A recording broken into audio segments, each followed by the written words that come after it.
Au Cameroun, le football est un sport roi. Alors il n'est pas étonnant d'apprendre que les joueurs de l'équipe nationale ont été baptisés les Lions indomptables, car comme les rois des animaux, les rois du ballon rond sont bel et bien indomptables.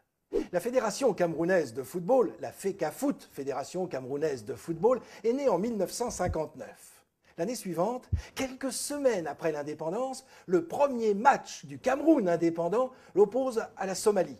Le score est sans appel, 9 buts pour le Cameroun, 1 but pour la Somalie. C'est une première victoire qui en annonce beaucoup d'autres. C'est à partir de 1968 que l'équipe camerounaise commence à participer aux grandes compétitions internationales.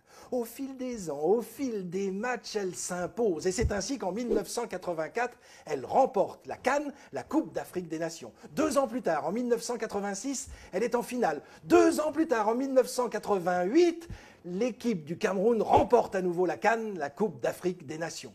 Cette fois, les Lions indomptables se sont imposés en Afrique. Ils vont pouvoir partir à la conquête du monde. Et ça n'est pas qu'un demi-mot. En 1982, déjà, l'équipe du Cameroun était dans la phase finale de la Coupe du monde de football. En 1990, c'est une nouvelle page de l'histoire qui va se tourner. Cette fois, le Cameroun est en phase finale. Et le premier match d'ouverture, c'est pour le Cameroun, qui affronte l'Argentine à Milan au mois de juin 1990. Le résultat, 1 but pour le Cameroun, 0 pour l'Argentine. Le Cameroun va tourner une nouvelle page de son histoire footballistique.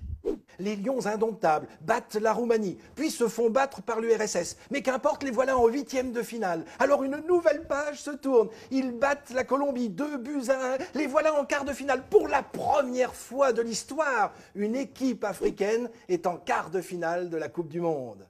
À Naples, en ce 1er juillet 1990, le Cameroun affronte l'Angleterre. 3-2 pour l'Angleterre.